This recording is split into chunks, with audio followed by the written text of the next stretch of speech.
this is an iHeart podcast. Guaranteed human. At Lowe's, get up to 35% off select major appliances. Plus, members get free delivery, install, and more when you spend $2,500 on select major appliances. Lowe's, we help, you save. Valid through 2/25 while supplies last. Selection varies by location. Excludes Massachusetts, Maryland, Wisconsin, New Jersey, Florida. Loyalty program subject to terms and conditions. Visit Lowe's.com/terms for details. Subject to change. Visit your nearby Lowe's on East 17th Avenue in Hutchinson. Well, the holidays have come and gone once again, but if you've forgotten to get that special someone in your life a gift, well, Mint Mobile is extending their holiday offer of half off unlimited wireless. So here's the idea. You get it now, you call it an early present for next year. What do you have to lose?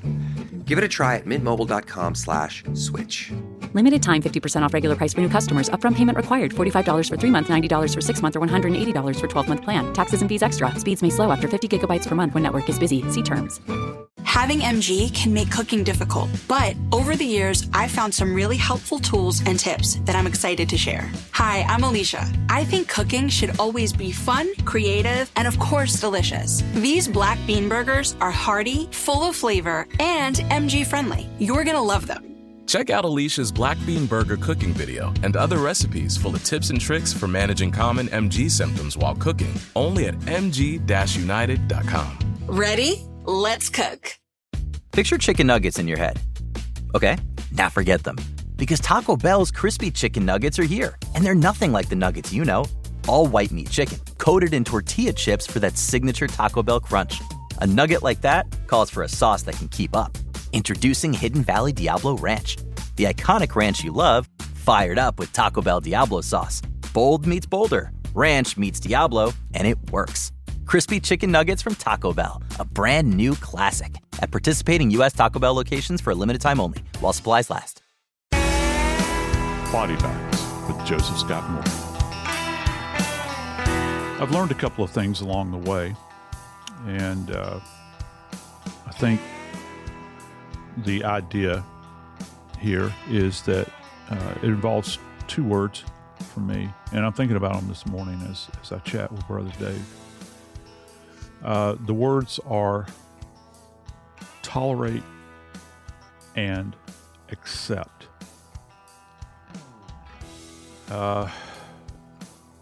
It's a matter of the journey that we're on, isn't it? I think.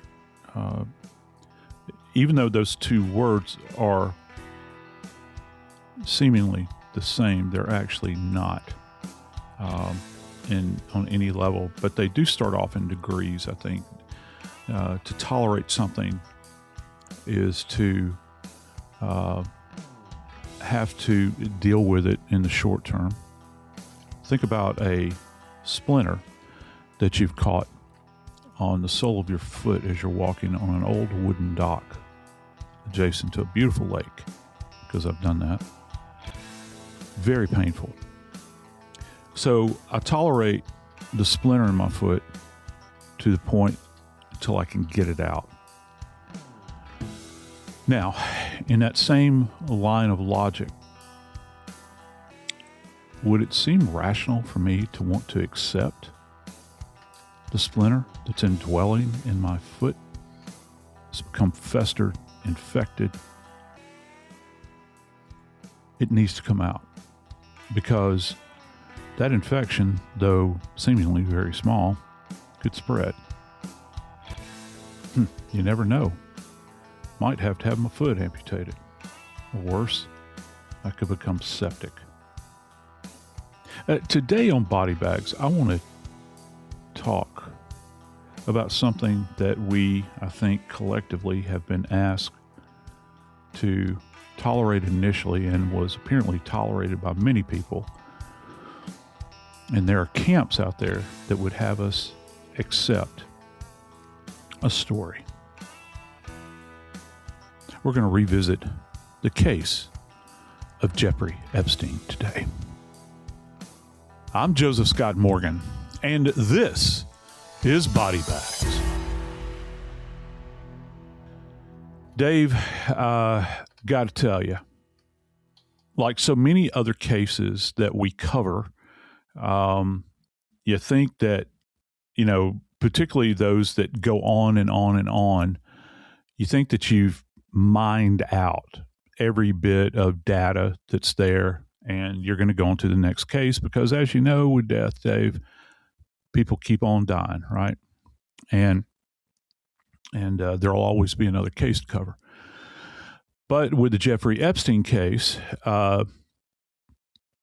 things continue to happen. And this week, I sent you an article that I didn't see coming. It literally caught me out of left field, and it has to do with a topic that I've been interested in for probably about three or 4 years. That's peripheral to the death of Jeffrey Epstein, but it's this ranch that out in New Mexico that he formerly owned. Zorro Ranch. The Zorro Ranch. 30 miles outside of Santa Fe, southeast of Santa Fe. Yeah, I wonder if he wore a cape and a mask as he was out there. And I've really wondered, and here's where and this goes to forensics here. I've heard all of these stories about sexual assault. I've heard all of these stories about some of them children allegedly being brought into this country, and even those that aren't children, young women that have been brought into this country. And I've often wondered what became of them. I've always had that kind of in the back of my head, and I've talked about this with some colleagues over these many years since Epstein's death. And people don't just up and vanish. And there's been a narrative, I think, for some time that, well, this one was paid, that one was paid, and they were sent back to wherever they had come from. Got to tell you, if the volume is correct, which it seems like it might be with a number of these women, particularly those coming from Eastern Europe that don't speak a lick of English, even Virginia Guffrey. Is that her name? Guffrey? Yeah, Guffrey. Virginia Roberts Gouffre. Yeah, Gouffre. She had even said that she was engaged. I'll try to clean this up in an orgy, I guess. Yeah. With two young women. That girls from France. I don't think so. I think that she had framed it Eastern European, and they couldn't speak a lick of English. Yeah. So I've often wondered, what went on out at that ranch. It's a massive place, and there's an article out now that's saying that this thing should be looked into again, or it hasn't been looked into, and that they're going to. There needs to be an investigation initiated so that the property can be searched. Well, what would they be searching for? Well, I think they would be searching for human remains. I remember you saying that, Joe, a couple of years ago when it was kind of in passing, and we were doing a show on something, and I remember you mentioning it. And I remember thinking, that's a bit of a stretch. At the time, we were dealing with so much, within the Epstein file, before, and there was he killed or was it suicide? I mean, the whole nine. It was crazy back then. But I remember you mentioning that. And I kind of, how you file something in the back of your head? I'll go revisit that later. And in the last 6 days, there has been a real focus on New Mexico, the ranch. You've got a huge ranch that Epstein owned from 1993 until it was sold in 2023. Now, granted, he died in 2019, allegedly, but the ranch was sold to Don Huffines' family. He is a Texas politician, businessman, and he's now running for a statewide position in Texas. And so there is a spotlight on that property because, those who would do him damage politically are going to try to find something there. But remember that he didn't own it then. He's owned it 5 years after. So anyway, but in these thoughts and ideas. He could also develop political capital off of that. Yes. Too. So I don't know, but yeah. No, but I think you had something there. I think you're onto something, Joe. And I think that property needs to be, it is 7,000 acres.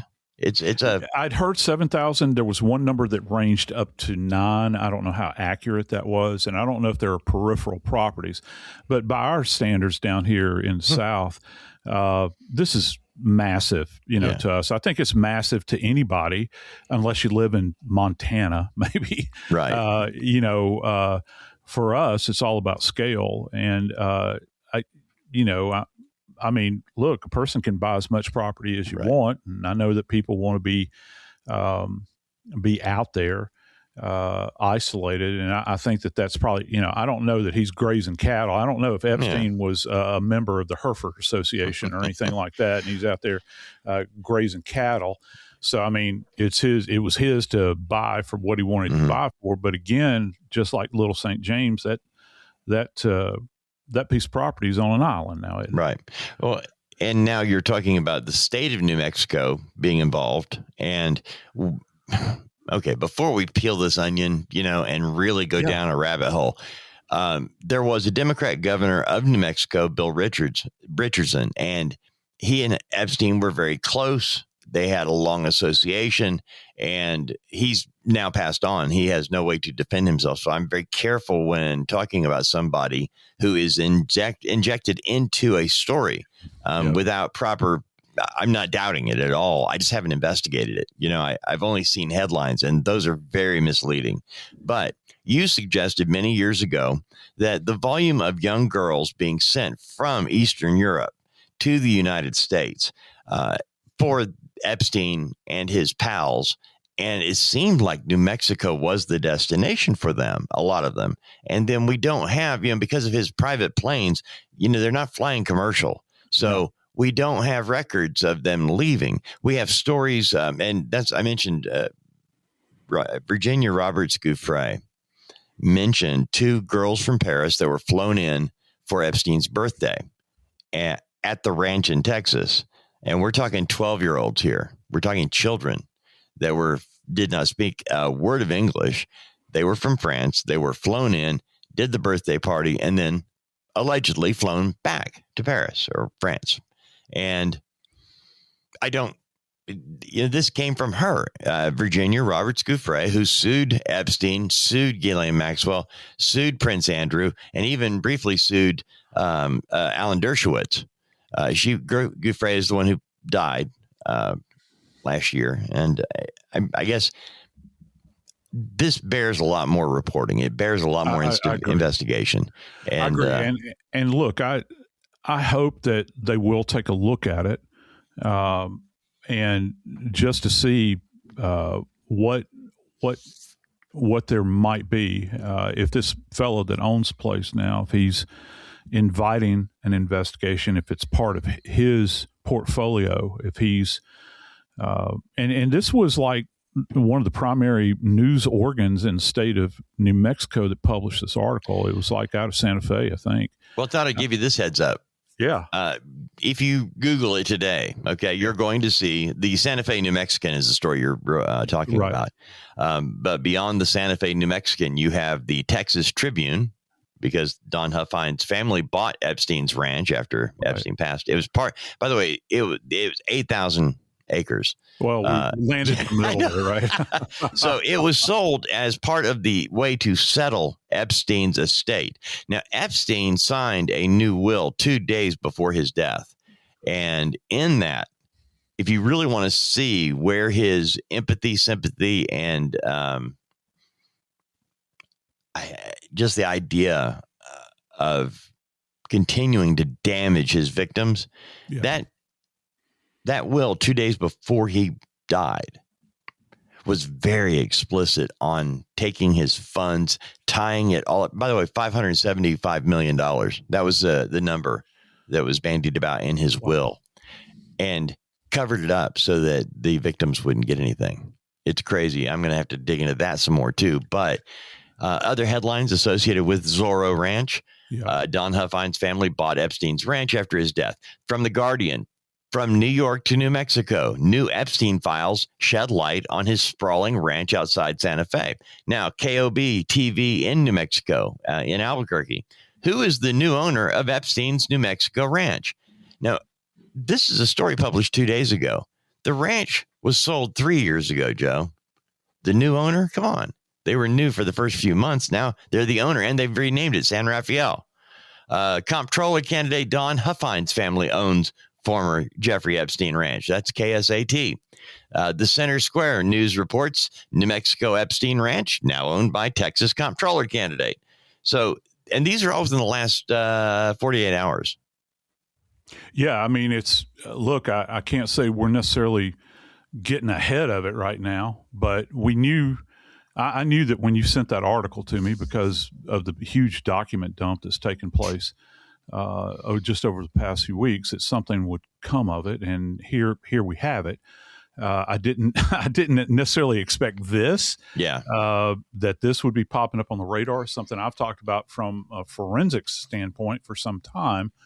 But I don't know. And look, I got to tell you, we're not the Body Bags is certainly not the Epstein all Epstein 24 hours a day channel. But my Lord, if that wasn't enough, yeah, still on our plate to discuss on this episode of Body Bags is there has been more information that has come out. And it has come by way of Dr. Michael Baden. Articles dropped this week, and it has to do with the findings at the autopsy where Michael Baden was present.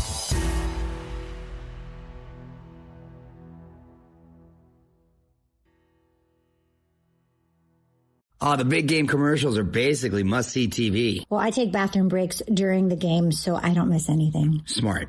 Well, Elf Cosmetics is back this year, and they decided to make a full-blown, absurdly funny telenovela that celebrates positivity, inclusivity, and accessibility. That sounds amazing. It's called Melissa, and it's absurd in the best way. It stars Melissa McCarthy, TV doctor, Nicholas Gonzalez, and iconic telenovela villain Itate Canto Raul. But the real star, Elf Glow Reviver Lip Oil. Oh, okay, I see where this is going. When language fails her and her lips are dull and dry, only Glow can revive her. Melissa McCarthy fully commits by even rolling the R's with Elf Glow Reviver Lip Oil.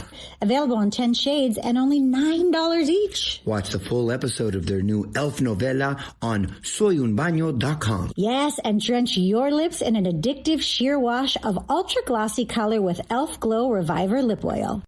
You've never been one to settle. Stand down or stand still. You're a lifelong learner, energized by excellence. There's a fire inside you can't ignore.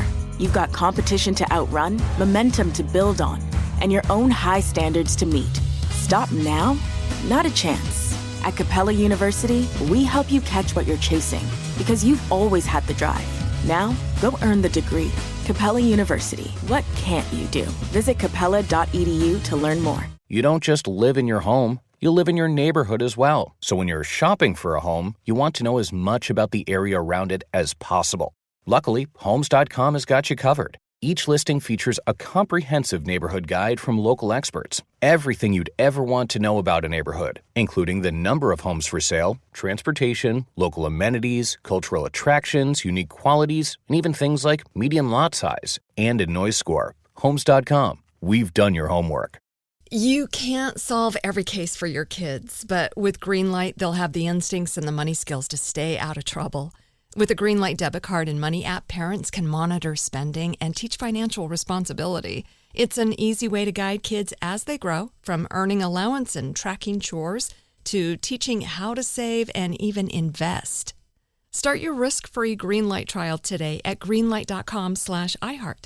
That's greenlight.com/iHeart.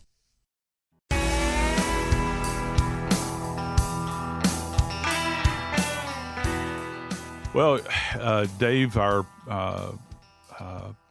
eyes now turn to Michael Baden, who just this week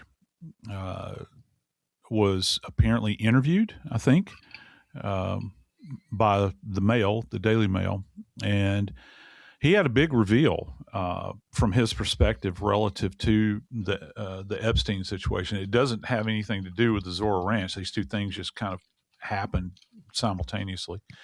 But Michael believes, as he always has, that Epstein's death is something other than a suicide.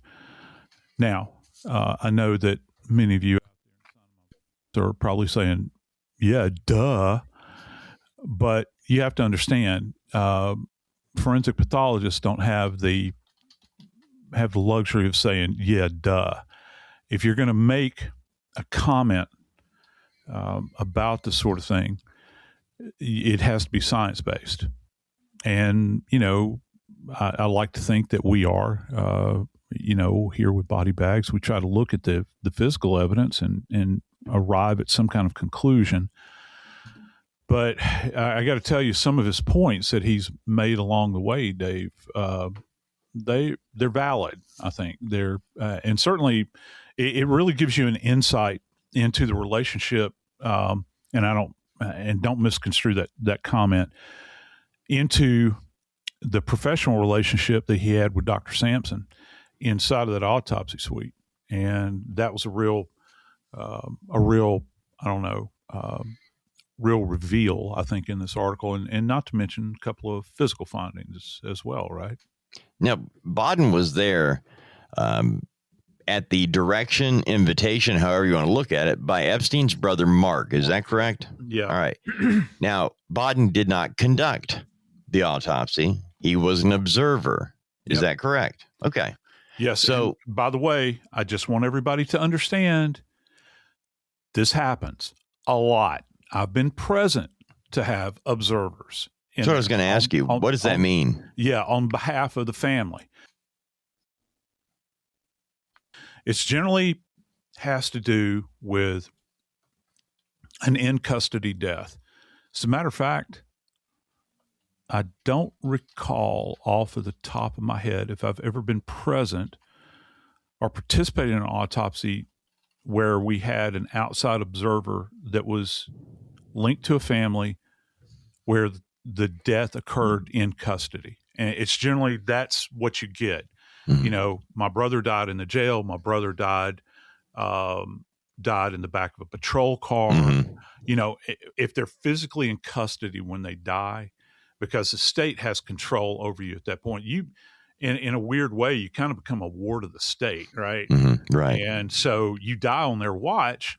Family's got questions, all right? And I don't necessarily have a problem with it, because, we shouldn't, in the medical legal field, we should be as objective as possible, right, and play it right down the line. And so what would happen, Joe, with Michael Baden there to observe the autopsy? What would he be a silent observer, like an extra camera? What would he be able to get up close and look? What would he be allowed to do?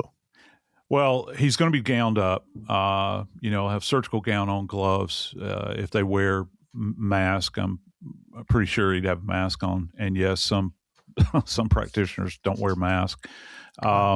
He'd be, all festooned, and he would quietly stand there. He would have met with Sampson beforehand. There would have been, by the way, there would have been contact between Mark Epstein's attorney and the attorney that represents the Office of Chief Medical Examiner, and yes, the OCME, and every coroner and medical examiner's office out there, particularly the large ones, all have a representation. And this conversation would have taken place. Mark Epstein would have requested that Dr. Baden be present for this, and he obliged. And my suspicion is he's a paid observer. Now, he is going to be present. He is the eyes and the ears of the family. He doesn't work for the state, even though Michael, I think at one point in time, was the chief medical examiner for the entire state of New York. Wow. And he did work at OCME as well. Anyway, he would have stood by. He would have observed the initial incisions. and also the reflection of, how we do the Y incision. People always hear about. Mm-hmm. He would have stood there the entire time and watched this. But prior to that, he would have been leaning over. Imagine this. He's got a mask on. Michael wears glasses. He would have been leaning over, and guess where his focus would have been on the external exam? He would have lingered over the neck. Because, any of the images that you see of Epstein post-mortem, there's a pretty significant mark, this linear mark on his neck. Mm-hmm. I mean, it's like striking. As a matter of fact, I think that there's more than one, in my opinion. It looks like there's been a readjustment of whatever it was that caused this. He would have paid particular attention to the angle of this furrow. Does it stay on the same plane? Does it elevate? Because we look for something, and you guys heard me talk about tinting feature. Does it come to a point, like where you have a suspended hanging, where an individual suspended, from a hard point that is superior to their person, that creates this almost pinched looking tint. He would have observed all of that, and he would have probably nuzzled in pretty closely to that furrow. I can almost guarantee you, looking at it, it wouldn't be surprising if he had a hand lens, magnifying glass with him, or have requested one to look at it. And he probably would have done it while Dr. Sampson was doing it as well. Now, he's not the type of person that's going to yell and scream. That's not the way he operates. Mm-hmm. And they throw him out in the first place. We've got this agreement. This is going to be a very kind of professional, cool kind of environment that they would have been in. No pun intended with the cool. They would have been there, observing this. And he's doing all the calculations in his own brain. As a matter of fact, it wouldn't surprise me if he didn't have his own clipboard with a pen. He's making annotations every time a measurement is done. He might look at Dr. Sampson and say, "What was your measurement on that?" Mm-hmm. He's not going to pick up the ruler and actually do the measurement himself. Okay. But he could ask questions. Oh yeah. He would ask questions, but not to the point where he's going to interfere. Okay. Wow. So it's a weird dynamic to be in. Most people don't think about it. But again, you work, let me see, how can I phrase this? If you're a guest, you work and observe at the pace of the actual prosector. Mm-hmm. You don't say, whoa, slow down. That's not how this works. You're there as an observer, as a guest. And for all I know, Michael Baden might not do autopsies the same way that Dr. Sampson does, because everybody develops their own rhythm in the morgue. Mm-hmm. Matter of fact, most pathologists, most forensic pathologists are mentored by somebody specifically when they're doing their fellowship. And it's amazing. And I've seen this because my last office I was at, we had a fellowship program. And so we trained upcoming forensic pathologists. And it's weird. The trainee pathologist that kind of develops a relationship with that actual practicing pathologist, they'll actually take on the traits of that individual. Mm-hmm. And it makes sense. It's like making violins. I don't know who studied under Stradivarius, but they picked up some of that old man's traits. So I'm kind of going far afield with this, but I want our friends to understand that this is not unusual. It would have been very professional, and they would have been doing their own observations. I doubt very seriously that Dr. Baden would have been allowed to have brought his own camera into that environment.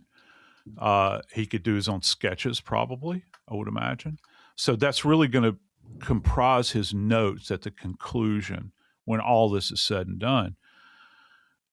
But here's the thing, and what this goes to relative to the heart of the article that dropped. Baden,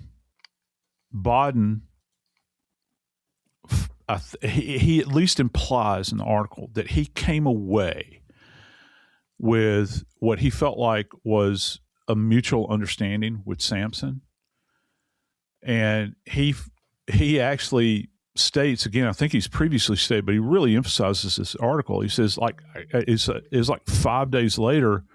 It's like 5 days later, Sampson drops this thing where she says, I'm ruling this a suicide. And so he was, I don't know. I can't say that. I don't know that Michael Baden's ever been gobsmacked by anything in his life, because that's not his personality.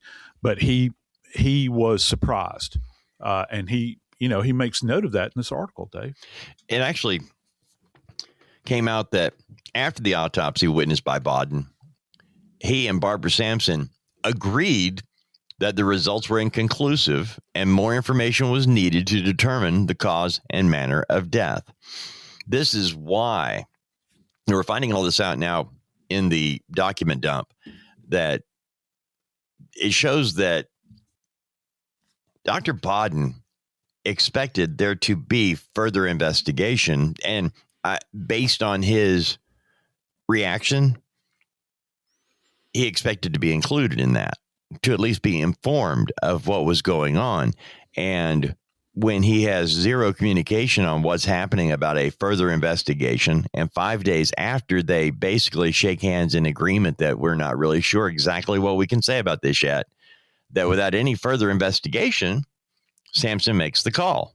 Yeah. And it was one that forced Baden into a corner. Are you going to agree with Sampson on this and go along to get along? Or are you going to say, hey, they never did the investigation necessary to come up with this? So Baden has gone the only route he can. And I found something interesting, Joe. I wanted to see when Baden made it public of his, because, things change over time and blah, blah, blah. Anyway, we're talking almost immediately. Okay. Baden in October of 2019. So we're talking 8 weeks, maybe, or less after this autopsy. Headline: in 50 years, I've not seen such injuries in a suicidal hanging. That's what Dr. Michael Baden said about Epstein's death, and saying it was more consistent with homicidal strangulation than suicide.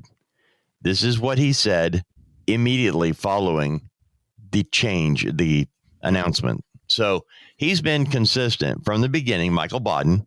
He was there during the autopsy.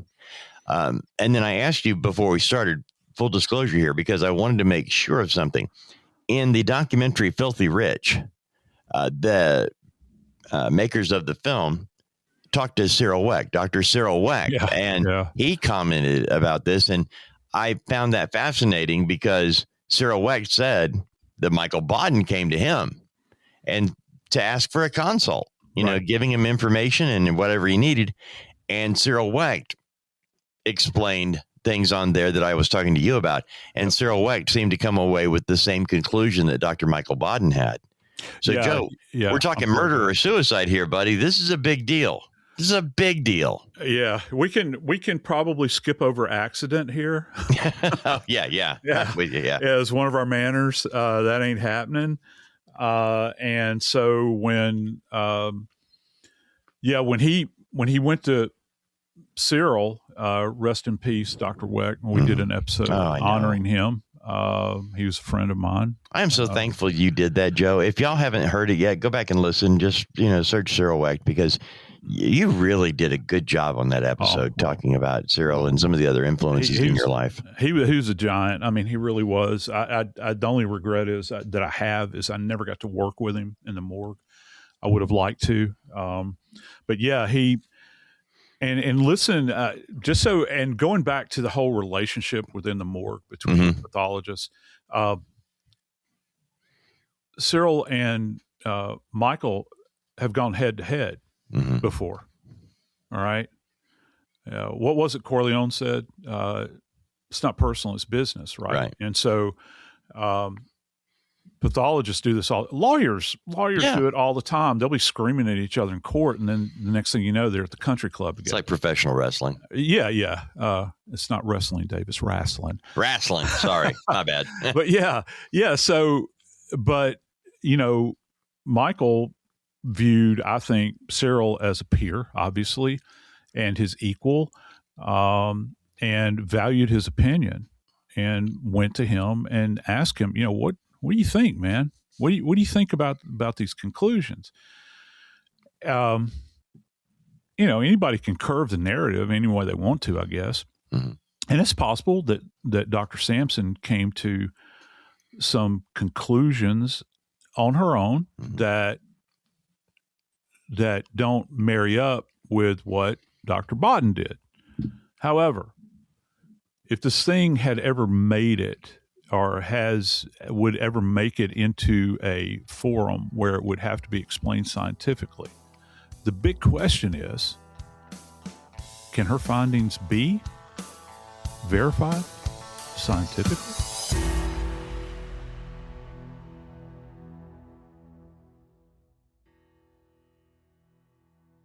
The big game commercials are basically must-see TV. Well, I take bathroom breaks during the game, so I don't miss anything. Smart.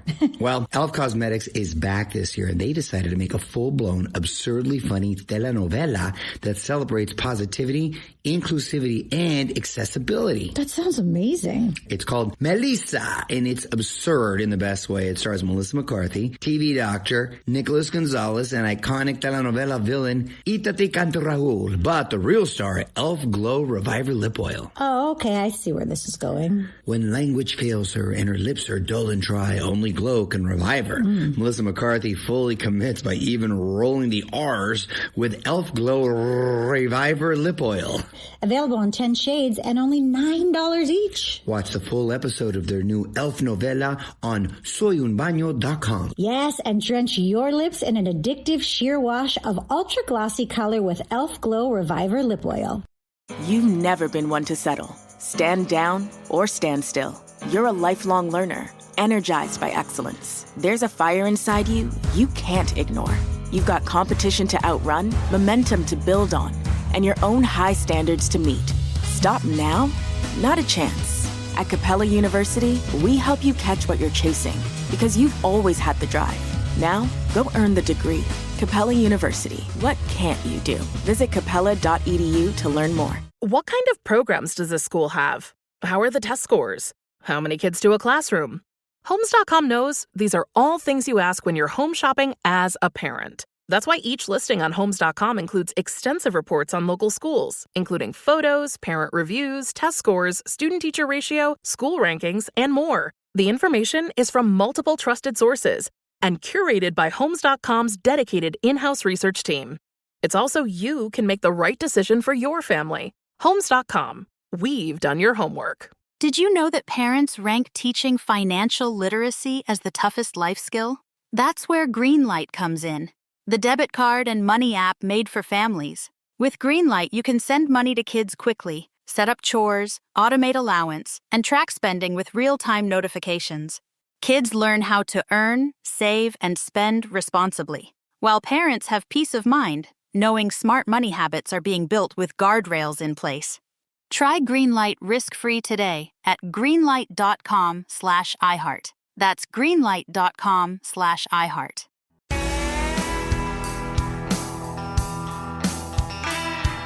Brother Dave, I've actually got a little list here of some of the findings, okay, from Epstein's autopsy. All right.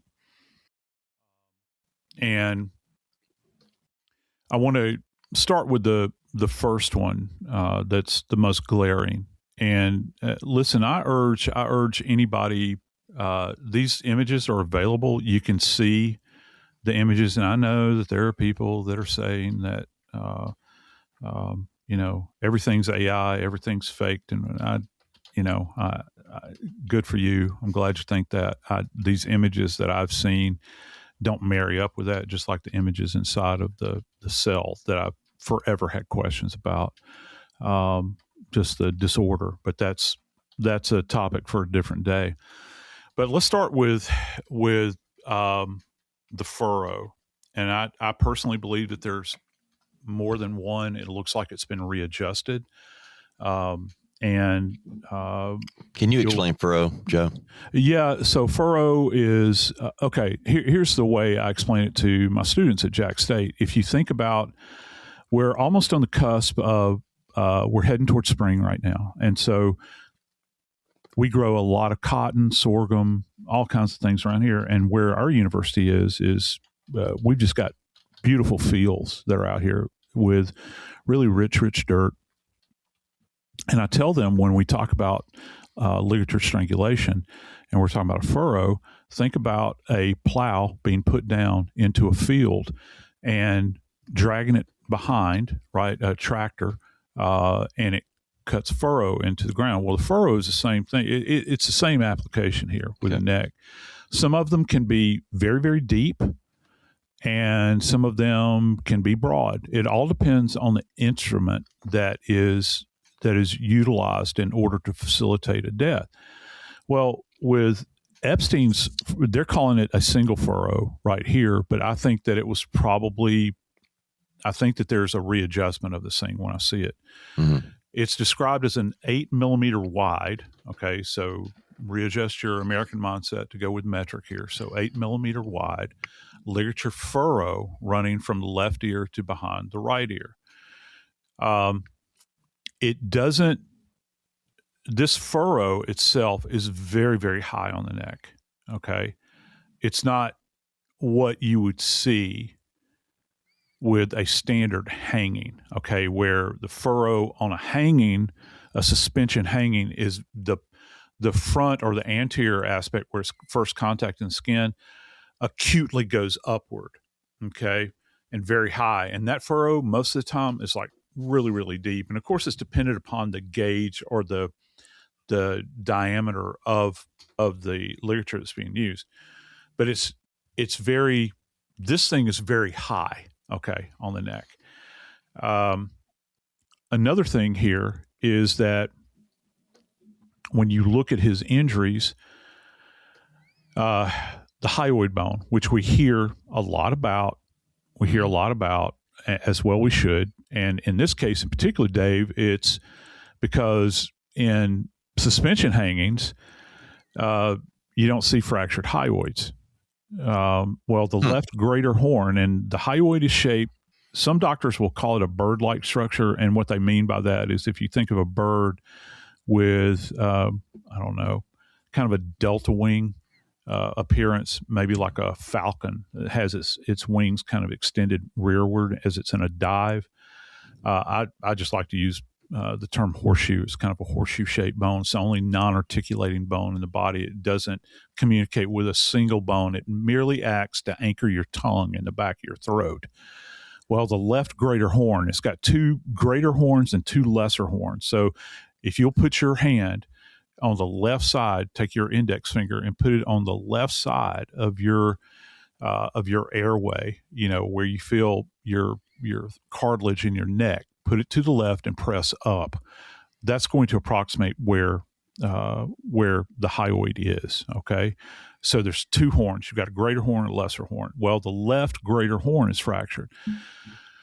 And listen, I could probably go with you, Dave, or go with anybody if they said, okay, yeah, the hyoid is fractured, okay, maybe that might occur in a hanging. You'd have to generate a lot of velocity, and the furrow would have to be positioned different. But I might buy what you're selling. But then you follow that up. If you go below the hyoid about 2 inches, you come to the thyroid cartilage, okay, which is, you know, kind of right in the center of your neck. Well, Bubba, there are two fractures on this structure.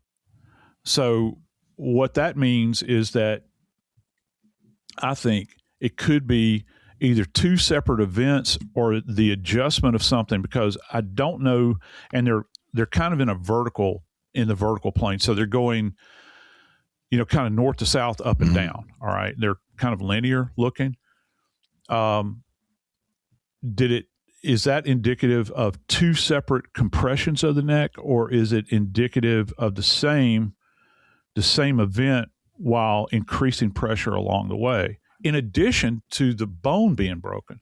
So now you got a lot of activity going on here. So that's what concerns many of us, in this world that we indwell, because it's such an odd thing.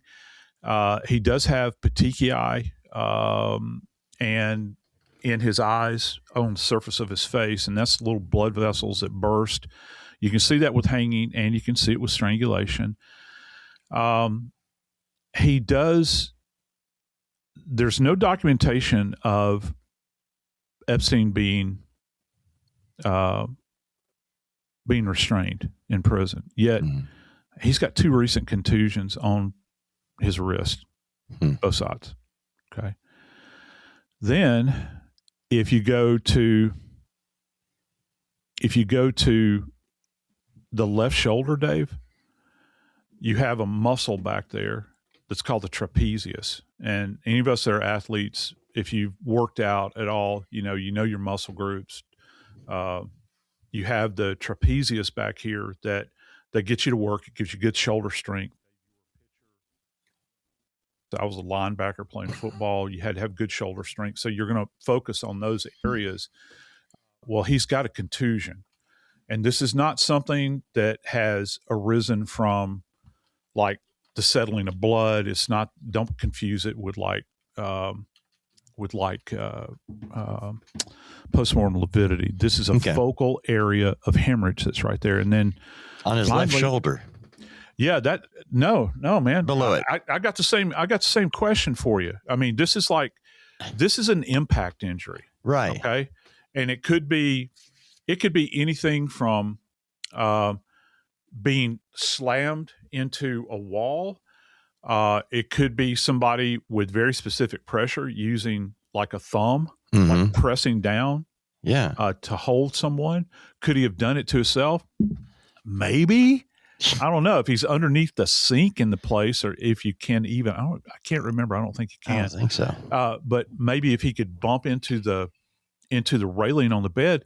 But Dave, that would give a more defined pattern. Right. This is just kind of it looks like an impact area. It's kind of circular.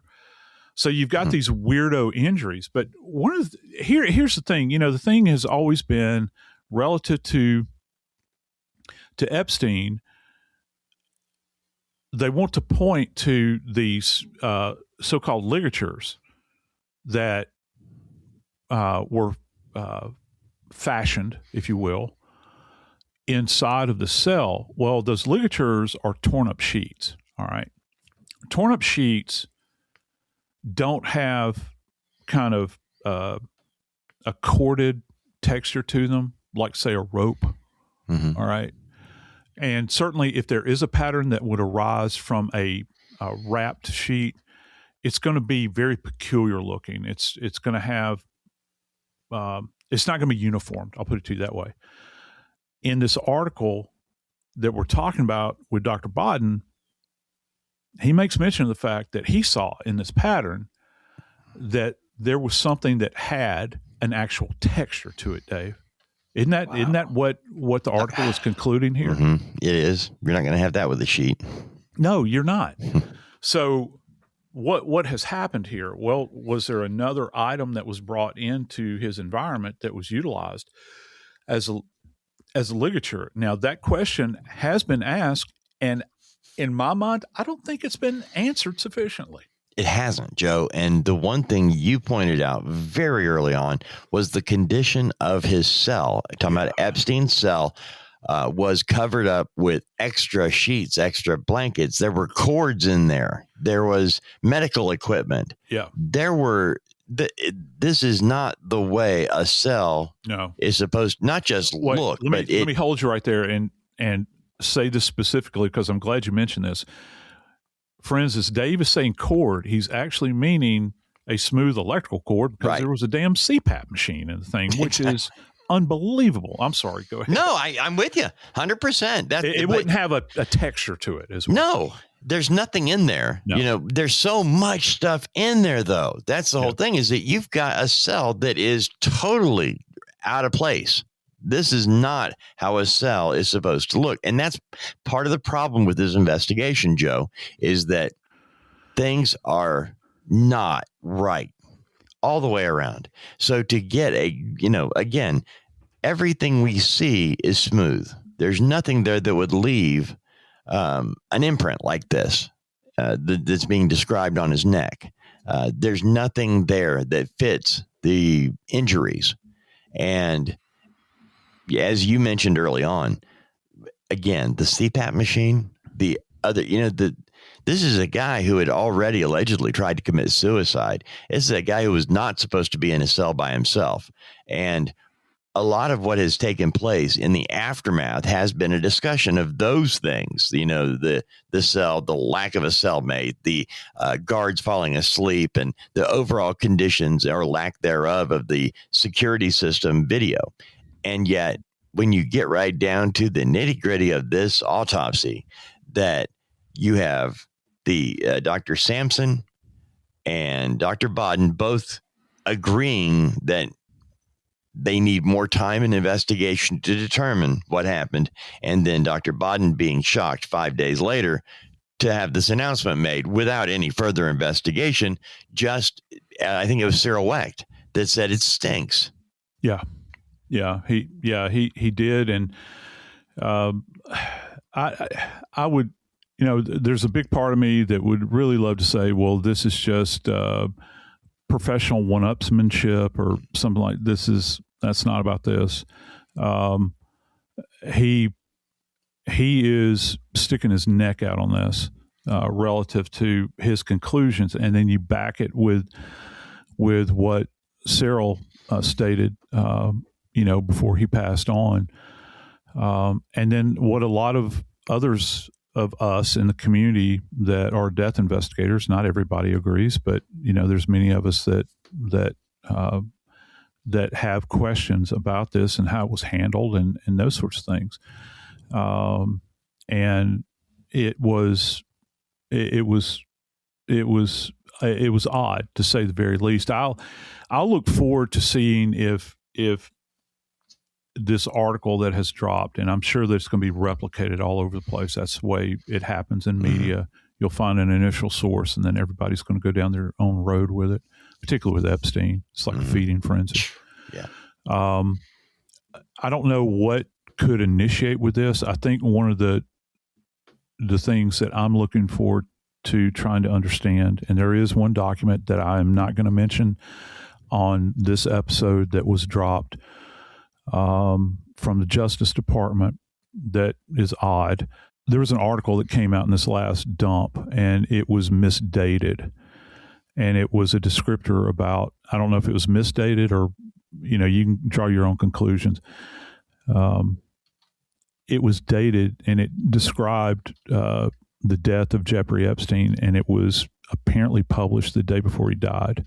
It was dated on that. So I don't know how much validity to assign to that. So I don't like to get into conspiratorial stuff or things that cannot necessarily be backed up. But I think that with Epstein's death, this is something that would merit a further examination. There was a group, I'll go ahead and say, just in all fairness, there was a group of impaneled forensic pathologists that looked at the Epstein files. I think there were 6 of them, and 4 out of 6 came to the conclusion that it was a suicide. But I don't know how. I don't know that they sat around at a big table and discussed it, or if they did this blindly. Could have been the same people who said Prince Andrew had nothing to do with Virginia Giuffre. Yeah. You never know. You never know, particularly in this world, and we're on the edge of a world that is in shadows. Things that we don't see, and for some of us, I can't believe my lying eyes. Was for some of it, but I wait. It's just like some things just descend from the heavens. Like a bolt. And this week has been very interesting. You combine combine this thing about the ranch, and you combine this article that was written and talks about Dr. Baden's thoughts. Some of it could be motivated by the document dump itself. I have no idea, but I do know that there are questions, and that, like many other cases out there, there will always be questions, and no one, and I mean no one, is ever going to be satisfied with any one conclusion. That's the way of the world, right? And it's the world that we indwell. But you got to admit, in the words of Alice, it does get curiouser and curiouser. I'm Joseph Scott Morgan, and this is Body Bags.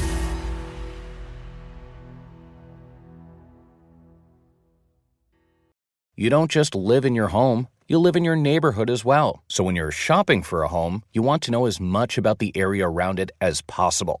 Luckily, Homes.com has got you covered. Each listing features a comprehensive neighborhood guide from local experts. Everything you'd ever want to know about a neighborhood, including the number of homes for sale, transportation, local amenities, cultural attractions, unique qualities, and even things like median lot size and a noise score. Homes.com. We've done your homework. This is Bethany Frankel from Just Be With Bethany Frankel. It is a new year and everyone is trying to get it together.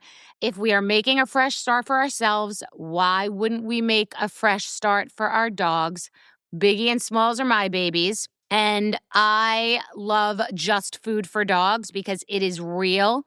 It is fresh. It is 100% human-grade food. Just Food for Dogs is the #1 vet-recommended fresh dog food. Go to justfoodfordogs.com, 50% off your first box. You are welcome. If you're struggling with weight loss, start your journey at loseweightnow.co, because Orderly Meds helps people get real results with proven GLP-1 semaglutide, starting for as little as $74 a month. No waiting rooms, no confusion. Just real support and guidance you can count on all year long. Get started today at loseweightnow.co. Individual results may vary. Visit loseweightnow.co and get started today. That's loseweightnow.co. You ever wonder how far an EV can take you on one charge? Well, most people drive about 40 miles a day, which means you can do all daily stuff no problem. Go to work, grab the kids at school, get the groceries, and still have enough charge to visit your in-laws in the next county. But they don't need to know that. And the best part, you won't have to buy gas at all. The way forward is electric. Explore EVs that fit your life at electricforall.org. This is an iHeart podcast. Guaranteed human.